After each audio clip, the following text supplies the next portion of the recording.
Meet Georgius Agricola, the Renaissance scholar who transformed mining from folklore into a rigorous science. Living during the height of the German mining boom, Agricola spent years observing the daily toil and technical marvels of the subterranean world.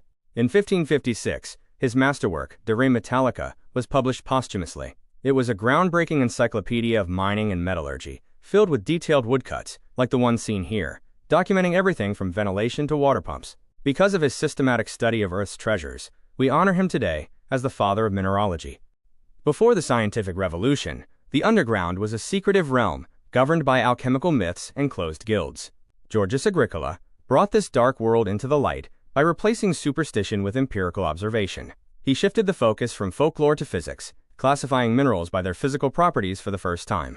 His work was so revolutionary that it served as the definitive industry textbook for nearly 2 centuries. By documenting technical reality over myth, Agricola laid the foundation for modern geology and engineering.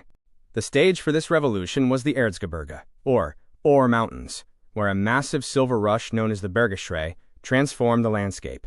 This region became the global epicenter of silver production, yielding 3 million ounces annually. The boom fueled chaotic wealth and rapid innovation, with over 600 operating mines in towns like St. Joachimsthal swelling to 15,000 residents.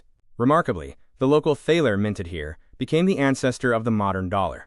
Before he was the father of mineralogy, Georgius Agricola was born Georg Bauer in 1494. A true Renaissance humanist, he mastered theology, philosophy, and medicine across Germany and Italy. In 1524, he even worked alongside the scholar Erasmus in Venice. However, his path shifted in 1527 when he moved to the booming mining center of St. Joachimsthal as a city physician. It was here, at the heart of the silver rush, that his fascination with the practical science of the earth truly began.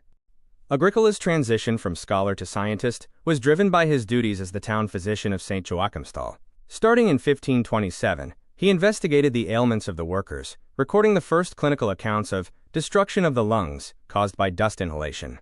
By spending his free time with miners and smelters, he realized that this massive industry relied on secretive oral traditions rather than science.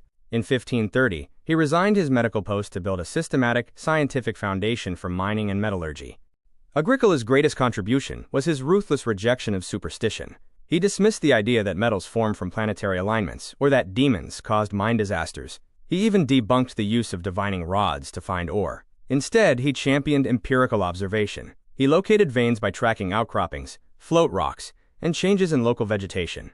By categorizing minerals strictly by their physical properties, he replaced alchemical mystery with a systematic science that anyone could study and apply.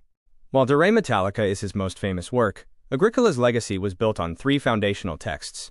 In 1530, his Burgermeister broke the silence of the guilds, presenting metallurgical knowledge systematically. By 1546, he pioneered hydrothermal vein theory, arguing that aqueous solutions circulating through rock fissures solidified into ores. That same year, he published the first systematic classification of minerals based on physical properties like color, weight, and solubility. These works effectively ended the era of alphabetical listings and established the modern geological sciences. The culmination of Agricola's life's work, De Re Metallica, was published in 1556, just 1 year after his death. This massive 12-volume encyclopedia became the definitive authority on mining and metallurgy for nearly 2 centuries. Its impact was so profound that copies were often chained to church altars. There, priests would translate the technical Latin text for miners in their congregations, ensuring that Agricola's scientific methods reached the very people working the veins. It remains one of the most significant textbooks in the history of technology. The true genius of De Re Metallica lay in its visual clarity. Its publication was intentionally delayed to include 289 intricate woodcuts, which provided the first practical, replicable diagrams of 16th-century technology. These weren't just art, they were blueprints for cutting-edge engineering.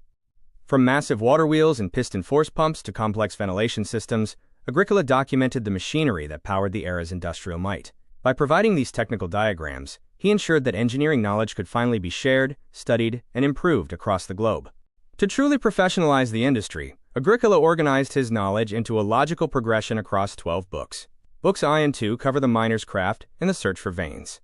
Books 3 and 4 shift to the technical and legal, detailing vein types and the complexities of mining law. Book 5 focuses on the physical labor of digging and the precision of the surveyor's art. Book 6 introduces the machinery, from simple tools and buckets to advanced ventilation and water-powered hoisting systems. The final books of De Re Metallica transition from the mine to the forge, detailing the chemistry of metal production. Book 7 explains assaying ore, with furnaces and crucibles.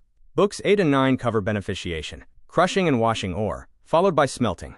Books 10 and 11 describe the precise separation of precious metals using acids. Book 12 concludes with manufacturing juices, including salt, sulfur, and glass. By documenting these processes, Agricola provided a complete scientific roadmap from raw earth to refined material.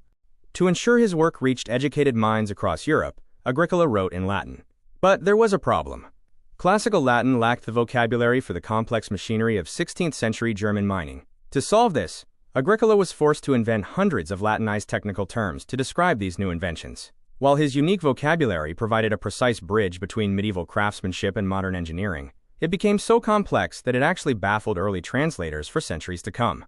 Agricola's Latin was so specialized that a proper English translation of De Re Metallica didn't exist until 1912. The linguistic code was finally cracked by an unlikely duo, Herbert Hoover, a Stanford-trained mining engineer and future U.S. president, and his wife, Lou Henry Hoover, a talented Latinist and geologist. They spent 5 years meticulously translating the text, even performing chemical experiments to verify Agricola's formulas. Their 670-page masterpiece remains the definitive English version of the work today.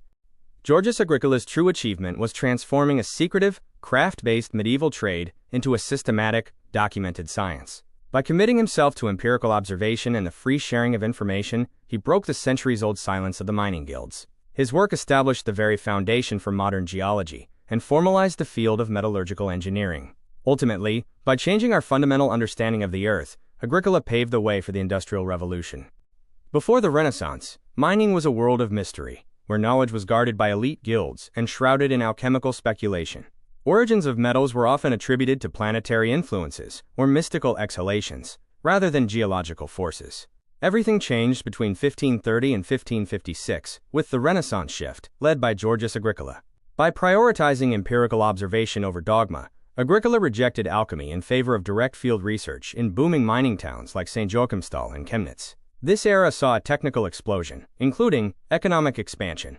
St. Joachimsthal produced millions of ounces of silver annually, giving birth to the thaler. Advanced engineering, the introduction of water-powered hoists, piston force pumps, and sophisticated ventilation systems for deep shafts. Systematic classification. Minerals were finally classified by physical properties, like hardness and solubility, rather than just listed alphabetically. Agricola's work, often called the Miner's Bible, successfully transitioned a secretive craft into the foundational science of mineralogy.